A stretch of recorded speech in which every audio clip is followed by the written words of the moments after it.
Kingdom Plantae के विषय में चर्चा करेंगे। किसकी चर्चा करेंगे? किंगडम प्लांटी के विषय में चर्चा करेंगे। याद होगा आपको कि आर.एच. व्हिटकर ने क्या किया था, समस्त जीवों को, जितने भी जीव जगत में जीव पाए गए, सबको उन्होंने 5 किंगडम में बांट दिया था। इसीलिए उनको क्या कहते हैं, 5 किंगडम क्लासिफिकेशन कहते हैं। किसने दिया था? आर.एच. व्हिटकर ने। तो उसमें आपने देखा था। तो अब इसमें जो हम लोग डिटेल चर्चा करेंगे किंगडम, प्लांट किंगडम, यानी कि प्लांट किंगडम, ठीक है। तो इसमें थोड़ा सा देखने के पहले ये देखिए कि जो ये था, क्या था, क्लासिफिकेशन है, उसमें थोड़ा सा जैसे आर्टिफिशियल क्लासिफिकेशन। आर्टिफिशियल का मतलब समझते हैं कृत्रिम क्लासिफिकेशन कहलाता है, और इसको दिया था लीनियस ने। किसने दिया था? लीनियस ने आर्टिफिशियल क्लासिफिकेशन दिया था। अब ये परीक्षा में प्रश्न पूछा जाता है कि किसने जो आर्टिफिशियल क्लासिफिकेशन किसने दिया, तो आंसर हो जाएगा लीनियस ने दिया था। या देता है who is the supporter of artificial classification, तो आप कह देंगे लीनियस ने दिया था। अब ये किस पे आधारित है? तो आर्टिफिशियल जो क्लासिफिकेशन है उसमें जो वेजिटेटिव कैरेक्टर यानी कायिक कैरेक्टर जो होता है उस पर आधारित है, या on the structure of androecium, androecium की जो संरचना होती है उस पर आधारित था। इसको हमने कहा था आर्टिफिशियल क्लासिफिकेशन। क्लियर हो गया? तो बेस्ड ऑन वेजिटेटिव कैरेक्टर और अथवा स्ट्रक्चर ऑफ एंड्रोसियम, इसी पे आधारित रहता है, तो इसको कहा हम लोगों ने आर्टिफिशियल क्लासिफिकेशन। किसने दिया था? लीनियस ने दिया था। अब जो नेक्स्ट है वह है नेचुरल क्लासिफिकेशन। नेचुरल प्राकृतिक क्लासिफिकेशन, इसमें जो है जीवों की एफिनिटी एमंग ऑर्गेनिज्म, इसमें जीवों के समानता और जो बाह्य गुण होते हैं, एक्सटर्नल इंटरनल स्ट्रक्चर होते हैं, उस पर आधारित एक क्लासिफिकेशन था। इसमें आपने देखिए लिखा गया है अल्ट्रा स्ट्रक्चर यानी सूक्ष्म संरचनाएं, एनाटॉमी आंतरिकी जिसमें आंतरिक संरचनाओं का अध्ययन करते हैं, एम्ब्रियोलॉजी भ्रूणों का अध्ययन करते हैं, और फाइटोकेमिस्ट्री, इन सब पे आधारित जो क्लासिफिकेशन था उसको हमने कहा था नेचुरल क्लासिफिकेशन सिस्टम। इसको देने वाले थे जॉर्ज बेंथम एंड हुकर। तो प्रश्न पूछा था हु प्रपोज्ड नेचुरल क्लासिफिकेशन, अथवा करके पूछेगा निम्न में से कौन से उसके क्या थे, सपोर्टर थे, तो आप सीधे कह देंगे कि जॉर्ज बेंथम एंड हुकर। क्या दिया था उन्होंने? Natural system of classification. इसके बाद देखिए phylogenic system classification, phylogenetic classification system, ये देखिए बहुत ज़्यादा पूछा गया है। अगर 10 साल के अंसाल में देखेंगे तो आपको 5 या 6 7 साल के क्वेश्चन में आपको मिल ही जाएगा। तो इसलिए फाइलोजेनिक क्लासिफिकेशन सिस्टम, ये देखिए based on evolutionary relationship, evolutionary यानी जो विकास का जो क्रम है, जो विकास का क्रम है उसका जो क्या एक दूसरे से क्या संबंध है, इस पे आधारित है। तो इसको कहते हैं फाइलोजेनेटिक क्लासिफिकेशन सिस्टम। क्लियर हो गया आपको? फाइलोजेनेटिक क्लासिफिकेशन सिस्टम किस पे आधारित होता है? तो इवोल्यूशनरी रिलेशनशिप, एक दूसरे से विकासी क्रम में क्या संबंध है उसी पे आधारित होता है। क्लियर हो गया आपको? अब एक है न्यूमेरिकल टेक्सोनॉमी।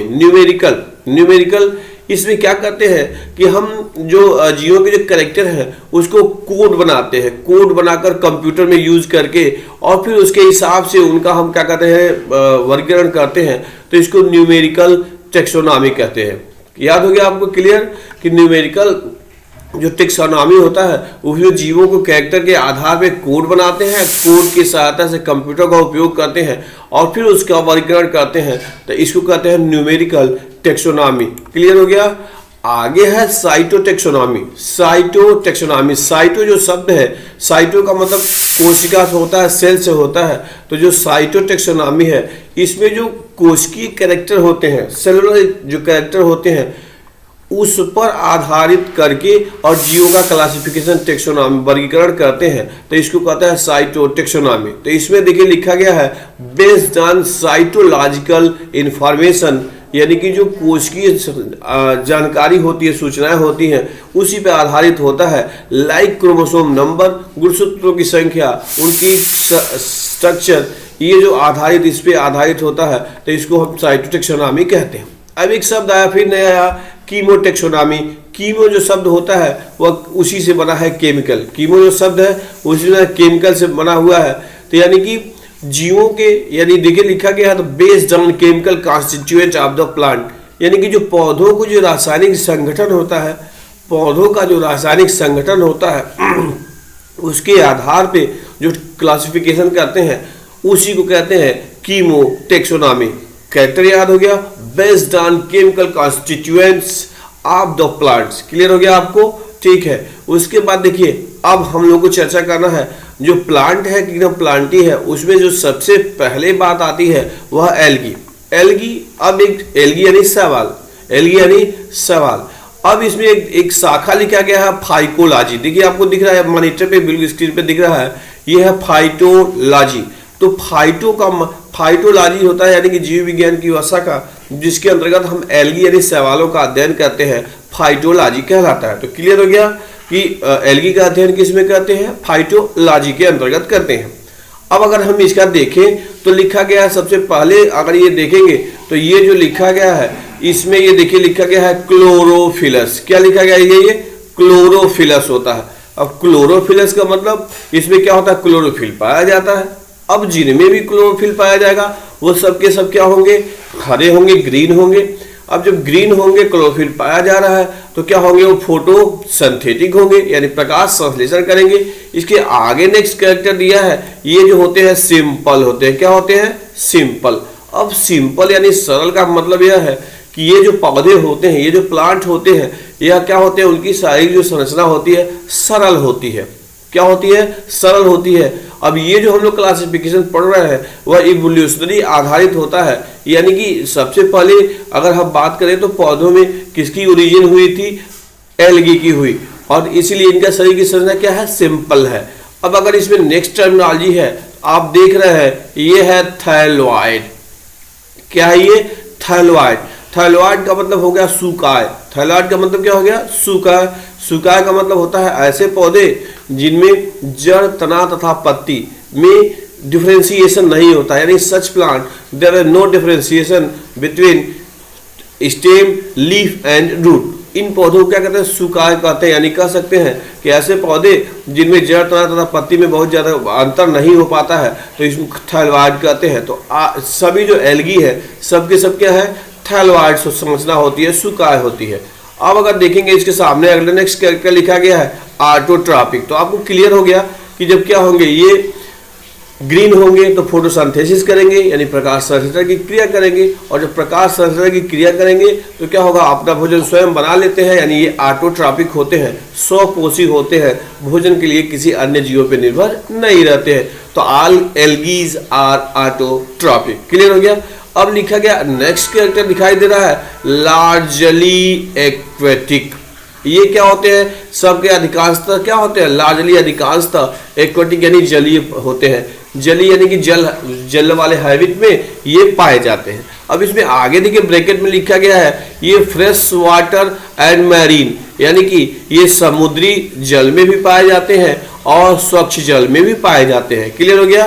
तो अधिकांशतः क्या हो गए? ये जलीय हैबिट वाले होते हैं और ये स्वच्छ जल और समुद्री जल दोनों में पाए जाते हैं। नेक्स्ट लिखा गया है टेरेस्ट्रियल। ये स्थलीय पे भी पाए जाने वाले होते हैं। कुछ इसके क्या होते हैं? टेरेस्ट्रियल, स्थलीय वातावरण में पाए जाते हैं। उसमें मॉइस्ट स्टोन, बात समझ में आ गया? भीगा हुआ पत्थर, सॉइल यानी कि मॉइस्ट सॉइल, वुड, लकड़ी, इन सब पे भी ये पाए जाते हैं। आप कहीं भी देख लेते हैं जहाँ पानी ज़्यादा रहती है तो वह हरे हरे दिखाई देने लगते हैं, जिनको सामान्य अगर लोकल लैंग्वेज में हम बात करें तो काई शब्द से डिनोट करते हैं, तो वो दिखाई देते हैं। तो ये सब के क्या है? एल्गी है। अब एक चीज़ और देखिए, जो एल्गी होते हैं वह क्या करते हैं? ये सिम्बियासिस भी प्रदर्शित करते हैं। सिम्बियासिस, सहजीविता। सहजीविता का मतलब तो आप जो जानते ही हैं कि जब दो जीव एक साथ इस प्रकार से अपना जीवन यापन करते हैं जिससे एक दूसरे को क्या हो?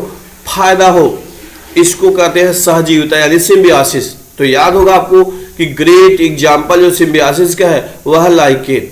लाइकेन जो है सिम्बियासिस का ग्रेट एग्जाम्पल है। उसमें आपने देखा था कि लाइकेन का ऊपर वाला जो भाग होता है उसमें एल्गी पाई जाती है, ग्रीन एल्गी पाई जाती है, और नीचे वाला जो भाग होता है उसमें फंजाई पाया जाता है, कवक पाया जाता है। उसके विषय में चर्चा किया था। जो ग्रीन एल्गी होती है वो फोटोसिंथेसिस करती है, अपना भोजन बनाती है, और जो फंजाई का नीचे वाला भाग होता है वह नीचे से क्या करता है? जल और खनिज लवण अवशोषित करता है और अवशोषित करके एल्गी तक पहुंचाने का काम करता है। ये बताया गया था ग्रेट एग्जाम्पल है सिम्बियासिस का।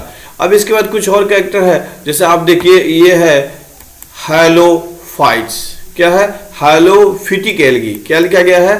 हैलोफिटिक एल्गी।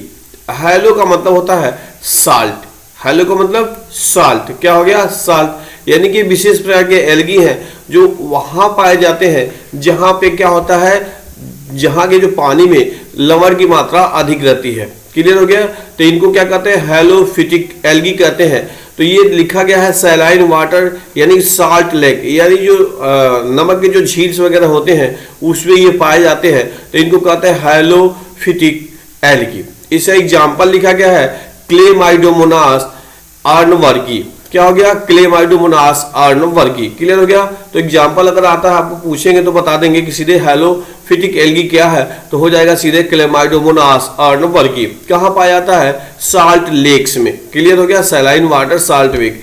इसके बाद एक नया ये कैरेक्टर लिखा गया है, ये ईपीफाइटिक एल्गी। ठीक है, ईपी का मतलब होता है ऊपर, ईपीआई, ईपी का मतलब हो गया ऊपर, और फाइटिक यानी प्लांट, यानी कि जो दूसरे पौधे में जो पाए जाने वाले एल्गी होते हैं उनको ईपीफाइटिक एल्गी कहते हैं। क्लियर हो गया? अब इसमें लिखा गया है कि जो वराफाइट एंजियोस्पर्म इसमें जो होता है उसके ऊपर पाया जाता है। एग्जाम्पल इसका ईपीफाइटिक का है ओडोगोनियम। क्या है ये? ओडोगोनियम नामक एल्गी है जो क्या है? ईपीफाइटिक है, यानी अन्य पौधे में पाया जाता है। यानी लिखा गया है ब्रायोफाइट और एंजियोस्पर्म में क्या होता है? पाया जाता है। तो क्या हो गया ये कि ये ईपीफाइटिक एल्गी है। क्लियर हो गया आपको? अब हम लोग क्या करेंगे,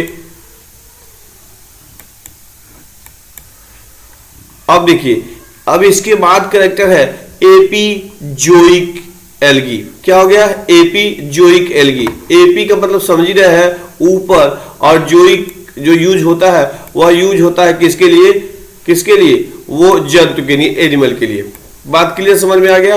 तो अब इसमें देखिए लिखा गया है कि ऐसा एल्गी, क्या हो गया? ऐसी एल्गी जो अन्य जंतुओं पे पाया जाता है। किसे पाया जाता है? अन्य जंतुओं पे पाया जाता है, उसको एपीजोइक एल्गी कहते हैं। क्लियर हो गया? लिखा गया है एपीजोइक एल्गी ग्रो ऑन एनिमल्स। ठीक है, तो उसको कहते हैं एपीजोइक एल्गी। इसमें लिखा गया है एग्जाम्पल में देखिए लिखा गया है क्लैडोफोरा क्रिस्पेंटा। क्या लिखा गया है? क्लैडोफोरा क्रिस्पेंटा। ये कहां पाया गया?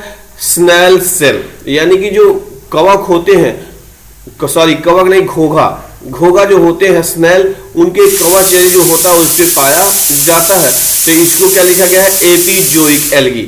अब अगर नेक्स्ट देखेंगे तो लिखा गया है इंडोजोइक एल्गी। इंडो जहां भी आए तो इंडो का मतलब समझिए इनसाइड, इंडो का मतलब क्या हो गया? इनसाइड। तो ये इंडोजोइक एल्गी यानी कि ऐसी एल्गी जो अन्य जंतुओं के अंदर पाई जाती है उसको इंडोजोइक एल्गी कहते हैं। तो इसमें एग्जाम्पल में लिखा गया इसमें जूक्लोरेला। यह जो एल्गी है हाइड्रा के शरीर में पाया जाता है। हाइड्रा आप पढ़े होंगे, तो हाइड्रा नामक जीव के शरीर में पाया जाता है, हाइड्रा नामक जंतु के शरीर में पाया जाता है। अब आगे ये है पैरासिटिक एल्गी। क्या है ये? Parasitic algae. पैरासिटिक एल्गी यानी कि ऐसी एल्गी होती है जो अन्य जीवों पर पैरासाइट के रूप में पाई जाती है। एग्जाम्पल में लिखा गया है सिफेल्यूरॉस। क्या लिखा गया है? सिफेल्यूरॉस वेरिसेंस। ये रेड रस्ट उत्पन्न करता है आंटीएंट कॉफी के पौधे पर, यानी कि चाय और कॉफी के पौधे पर सिफेल्यूरोस नामक जो ग्रीन एल्गी है वह पैरासाइट के रूप में पाया जाता है। बड़ी अजीब बात है, आप कहेंगे कि ये एल्गी भी है, ग्रीन भी है, मान लीजिए ग्रीन है, उसके बाद भी ये रोग उत्पन्न करता है, तो ये हो जाएगा क्या है? पैरासिटिक एल्गी है, रेड रस्ट उत्पन्न करती है चाय और कॉफी के पौधों पर। उसके बाद ये नेक्स्ट ये लिखा गया है थर्मोफाइट्स। थर्मो, जहां भी थर्मो शब्द आए इसका मतलब सीधा सा मतलब है टेम्परेचर हो गया, यानी कि ऐसी एल्गी जो अधिक तापीय वातावरण में पाया जाता है उसको कहते हैं, क्या कहते हैं? थर्मोफाइट्स। तो ये कुछ ऐसी एल्गी होती हैं जो 50 से 70 डिग्री सेल्सियस पे भी पाई जाती हैं, तो उसको कहते हैं थर्मोफाइट्स। ठीक है, इसमें आपने लिखा गया है ऑस्लेटोरिया ब्रेविस नामक जो एल्गी है वो क्या है? बहुत अधिक हॉट वाटर में पाया जाता है। इसमें प्रश्न पूछ सकता है कि कौन सी एल्गी है जो हॉट वाटर स्प्रिंग्स में पाए जाते हैं, गर्म पानी के स्रोतों में पाए जाते हैं। तो हो जाएगा ऑस्लेटोरिया ब्रेविस या थर्मोम। क्लियर हो गया आपको। अब ये देखिए यूनिसेलुलर और मोटाइल एल्गी, यूनिसेलुलर एक कोशिकी और मोटाइल एल्गी ये है क्लेमाइडोमोनास। क्या है ये? क्लेमाइडोमोनास है जो यूनिसेलुलर है और साथ ही साथ क्या है? मोटाइल है। क्या है? साथ ही साथ मोटाइल है। अब इसके बाद देखेंगे फिलामेंटस। फिलामेंटस यानी कि फिलामेंटस नहीं, तंतुवत। क्या हो गया? फिलामेंटस का मतलब तंतुवत, यानी कि ऐसी एल्गी जो तंतु के रूप में पाई जाती है, फिलामेंट के रूप में पाई जाती है, तो उसको कहते हैं फिलामेंटस एल्गी। क्या कहते हैं? Filamentous algae. तो आप देखेंगे फिलामेंटस जब भी आए तो कहते हैं कि यूलोथ्रिक्स है, स्पाइरोगाइरा है, ये सब क्या है? फिलामेंटस एल्गी है। क्या है ये? सब के सब फिलामेंटस एल्गी है। कौन कौन? यूलोथ्रिक्स है और स्पाइरोगाइरा। क्लियर हो गया आपको। अब देखिए कोलोनियल कौन सा एल्गी है जो समूह में पाया जाता है, कोलोनियल हैबिट वाला होता है। तो इसमें है आपका वालवाक्स। क्या हो गया? वालवाक्स ये हो गया कोलोनियल हैबिट है। क्लियर हो गया आपको। अब देखिए some brown algae are very large. कुछ जो हरे एल्गी होती हैं, ब्राउन यानी भूरी एल्गी होती हैं, वो बहुत बड़े बड़े लंबे लंबे होते हैं, तो इसलिए उनको सी ट्री कहते हैं। क्या कहते हैं? सी ट्री। क्लियर। अब अंडरलाइन कर देते हैं सी ट्री। तो आता है क्वेश्चन कि सी ट्री, तो क्या कहेंगे? जो एल्गी होंगी ब्राउन एल्गी बड़े बड़े रूप में पाई जाती है उनको सी ट्री कहते हैं या कैल्प्स कहते हैं। कैल्प्स समुद्री खरपतवार। कैल्प्स यानी समुद्री खरपतवार किसको कहते हैं? ब्राउन एल्गी को। क्यों कहते हैं सी ट्री या कैल्प्स? क्योंकि ये बहुत बड़े बड़े होते हैं इसलिए। एल्गी में अगर देखेंगे जो वेजिटेटिव रिप्रोडक्शन होता है, वेजिटेटिव रिप्रोडक्शन यानी जो कायिक जनन होता है वह होता है फ्रेगमेंटेशन यानी विखंडन के द्वारा। किसके द्वारा होता है? फ्रेगमेंटेशन के द्वारा होता है। अब एसेक्सुअल रिप्रोडक्शन जो है, कौन एसेक्सुअल रिप्रोडक्शन है, वह जूस्पोर्स के द्वारा होता है। अब ये प्रश्न पूछता रहता है कि जो जूस्पोर्स होता है वह कौन से रिप्रोडक्शन की विधि है, तो आप कहेंगे एसेक्सुअल रिप्रोडक्शन की विधि है। तो जूस्पोर्स के द्वारा एसेक्सुअल रिप्रोडक्शन एल्गी यानी शैवालों में पाया जाता है। क्लियर हो गया। अब जहां भी जूस्पोर आए तो जूस्पोर आए वह क्या होगा? फ्लैजिलेटेड होता है यानी फ्लैजिला पाया जाता है। क्या पाया जाता है? फ्लैजिला पाया जाता है। उसी के सहायता से क्या करते हैं? वो घूमने वाला काम करते हैं, एक स्थान से दूसरे स्थान पे चलते हैं। तो इसमें क्या होता है? एसेक्सुअल रिप्रोडक्शन जूस्पोर्स के द्वारा होता है। अब सेक्सुअल रिप्रोडक्शन होता है वह क्या होता है? फ्लैजिलेटेड। सेक्सुअल रिप्रोडक्शन में जो होता है आप जानते हैं कि सेक्सुअल रिप्रोडक्शन क्या होता है? ऐसा रिप्रोडक्शन होता है जिसमें क्या होता है? गैमिट्स होते हैं। क्या होते हैं? गैमिट्स भाग लेते हैं, तो उसको कहते हैं सेक्सुअल रिप्रोडक्शन। और सेक्सुअल रिप्रोडक्शन में दो गैमिट्स होते हैं, मेल और फीमेल गैमिट होते हैं। तो इसमें भी जो सेक्सुअल रिप्रोडक्शन होता है वह भी सब क्या होते हैं कि फ्लैजिलेटेड होते हैं। अब ये भी जो होता है सेक्सुअल रिप्रोडक्शन वह कई प्रकार का होता है। ए सेक्सुअल और सेक्सुअल जो रिप्रोडक्शन होता है वह तीन प्रकार से होता है, आइसोगैमस, एनाइसोगैमस और ऊगैमस टाइप। अब आइसो का मतलब होता है समान। क्या होता है? आइसो का मतलब समान होता है। ऐसा रिप्रोडक्शन जिसमें जो भाग लेने वाले गैमिट हैं वह बिल्कुल एक समान दिखाई दे, बाहर से यानी बाहर से एक समान दिखाई देते हैं, तो उसको कहते हैं isogamous type of sexual reproduction.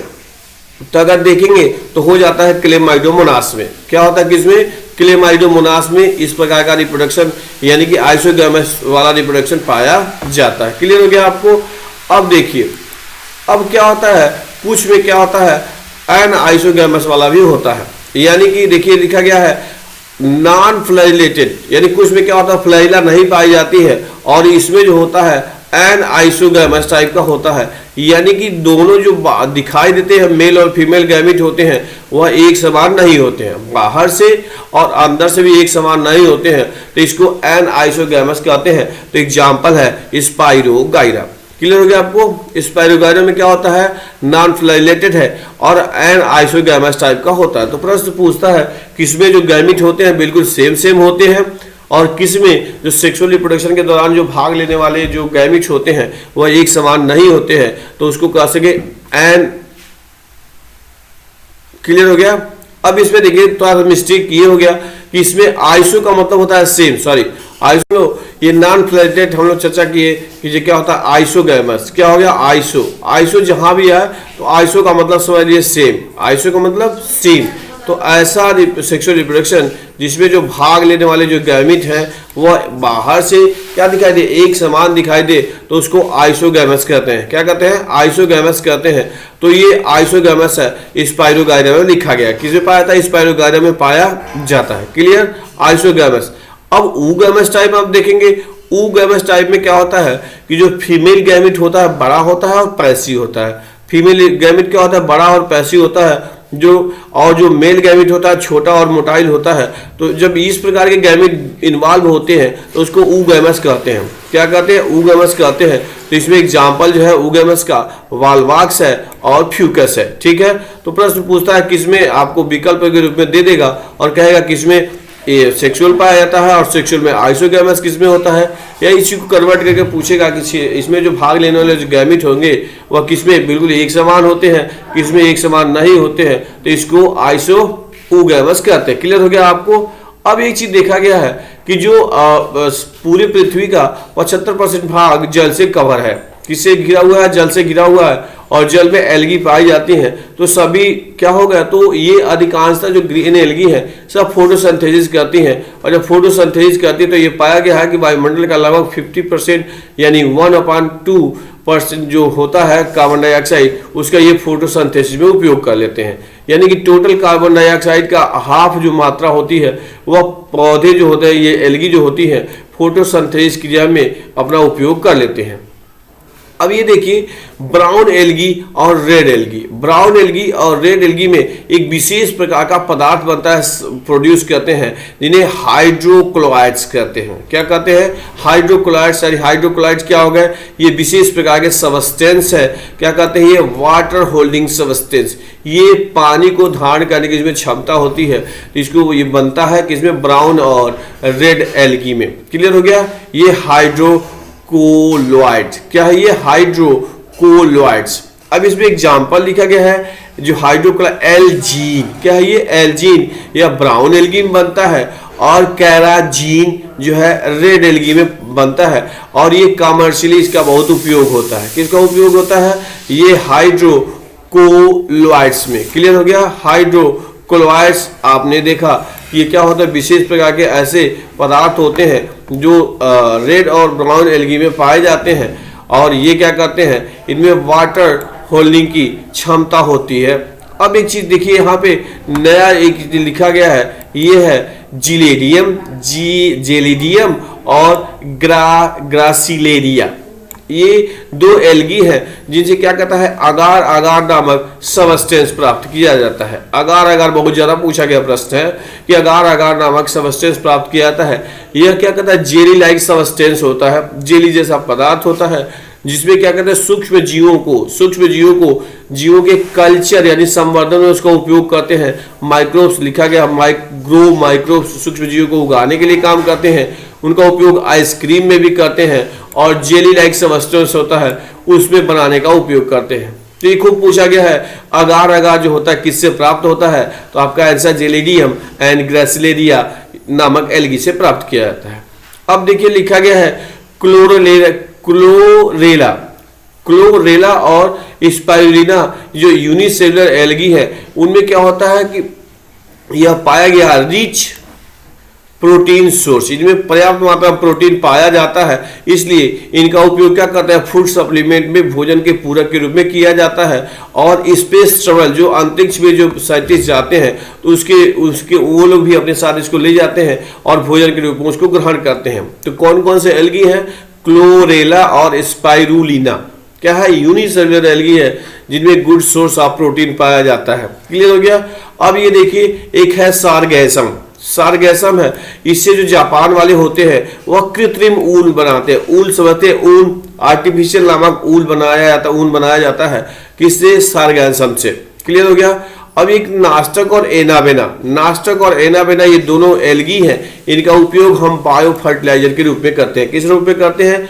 Bio fertiliser के रूप में करते हैं, यानी कि जैविक खाद के रूप में करते हैं। ये क्या करते हैं? नास्टक और एनाबेना क्या करते हैं कि जो वायुमंडल के जो फ्री नाइट्रोजन है, वायुमंडल के जो फ्री नाइट्रोजन है उसको मिट्टी में फिक्स करने का काम करते हैं, अर्थात मिट्टी की उपजाऊपन को बढ़ाने का काम करते हैं। तो इसलिए इनको हम कहते हैं बायो फर्टिलाइजर्स। क्या? Bio fertilizer. तो प्रश्न पूछता है which one the algae use in bio fertilizer, तो आप सीधे कहेंगे नास्टक एंड एनाबेना। ये भी कह सकता है कौन सा एल्गी वायुमंडल के फ्री नाइट्रोजन को मिट्टी में संचित करने का काम करता है, तो आप कहेंगे नास्टक एंड एनाबेना। अब और लिखा गया नेक्स्ट है कारा एंड निटेला। क्या है ये? कारा एंड निटेला नामक एल्गी है। इसका उपयोग हम मच्छर को मारने में करते हैं। किसको मारने में करते हैं? मच्छर को मारने में करते हैं। तालाबों में इसको पालन कर देते हैं और तालाब में क्या करता है, इसको जब हम इसका कल्चर उगाते हैं तो ये उसपे जो मच्छर वगैरह रहते हैं उसको नष्ट करने का काम करता है। तो Chara and Nitella use in mosquito killing in ponds. Clear हो गया? अब लिखा गया spirulina richest source of protein. Spirulina नामक एल्गी है, इसमें प्रोटीन की बहुत अधिक मात्रा पाई जाती है, तो इसलिए इसका उपयोग हम लोग क्या करते हैं? भोजन के रूप में करते हैं। ओके, इसके बाद से और हम लोग अगले वीडियो में देखेंगे। Thank you.